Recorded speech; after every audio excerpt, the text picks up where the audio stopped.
안녕하세요.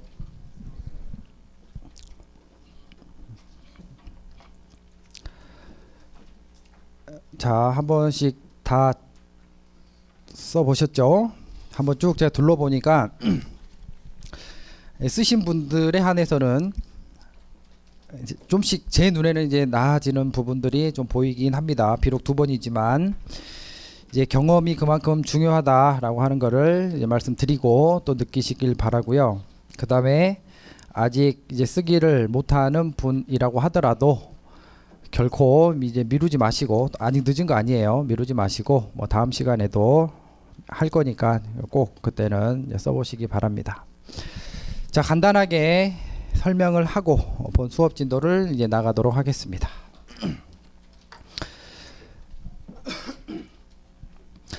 자, 국제무역거래의 특성과 국제무역거래 위험 요인에 대해서 설명하고, 이러한 위험을 극복, 회피하기 위해 활용할 수 있는 제도 등에 대해서 이제 논하시오.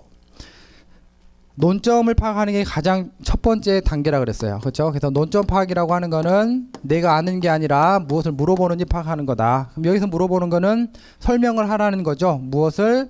무역거래 특성을. 그리고 설명을 하라는 겁니다. 무역거래의 위험 요인을 설명하고, 그리고 세 번째로는 제도에 대해서 논하랍니다. 활용할 수 있는 어떤 걸? 위험을 극복할 수 있는. 자, 그래서 무엇을 물어보는지 명확하게 파악을 했고요.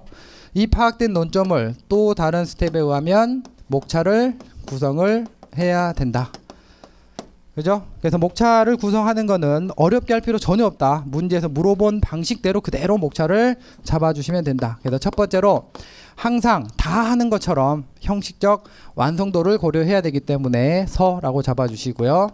두 번째로는 논점, 무역거래 특성입니다. 국제무역거래의 특성에 대해서 논하고, 그렇죠? 그 다음에 세 번째로는 무역거래의 위험 요인에 대해서 설명하시오. 무역거래의 위험 요인. 뭐 목차 뭐 특별하게 어렵게 잡을 필요 전혀 없다 그랬어요.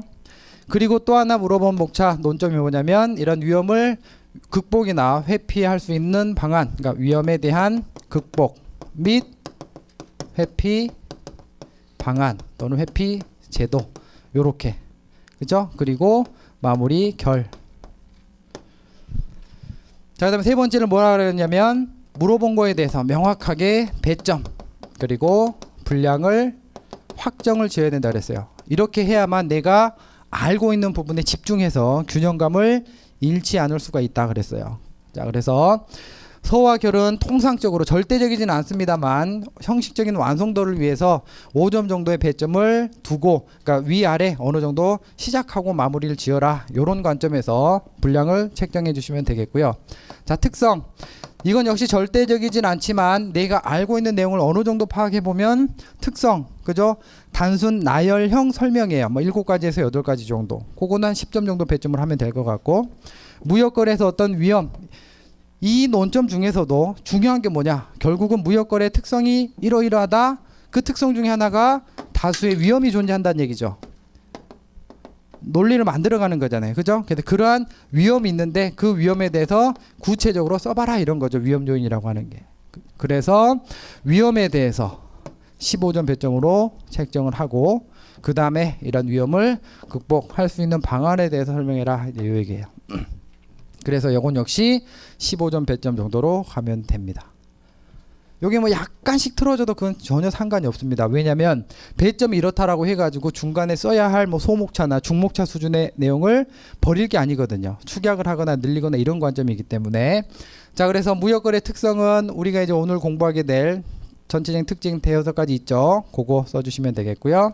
자, 위험 요인이라고 하는 것도 역시 마찬가지입니다. 뭐 상업위험, 신용위험, 뭐 운송위험, 뭐 환위험, 국가 비상위험. 그래서 그거에 대한 설명을 해주시면 되겠고, 극복 및 회피 방안, 이것도 전개하는 방법은 사실 여러 가지가 있을 거예요. 그래서 위험을 상업위험, 회피 극복 방안, 무슨 제도 이렇게 써도 되고, 어떤 제도를 설명해 놓고 그거는 이러이러한 위험을 극복하기 위한 것이다 라고 써도 됩니다. 그래서 결국은 상업위험이나 신용위험을 제거 극복하기 위해서는 뭐 신용장 제도를 활용할 수도 있고, 운송상의 위험을 극복 회피하기 위해서 보험제도를 활용할 수가 있겠고, 화한 위험을 피하기 위해서는 뭐 무역보험 또는 뭐 해칭 등의 방법을 이용할 수가 있을 것이고, 그 다음 국가 비상위험은 뭐 무역보험제도 같은 거 이용해서 극복 활용할 수 있을 것이고.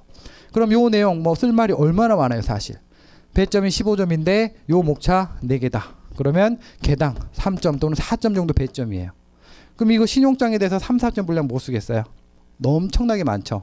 그렇죠? 그래서 이런 식으로 정리를 해주시면 되겠습니다. 그래서 목차를 이렇게 첫 번째로 잡는 게 중요한 거고, 두 번째로는 그 목차별로 어느 정도 분량을 써야 될 것인가를 미리 확정하는 게 중요한 거고, 나머지는 이제 이런 흐름에 맞게끔 주어부터 서술어까지 끌어내는 거예요. 내가 그냥 단순히 열고만 하는 게 아니에요. 신용장 제도는 이러하다 이렇게 쓰는 게 아니라, 신용장은 이건데 이러한 신용장을 이용해서 이러한 위험을 제거나 극복할 수 있다. 이런 식으로 마무리를 해줘야 된다 이거죠.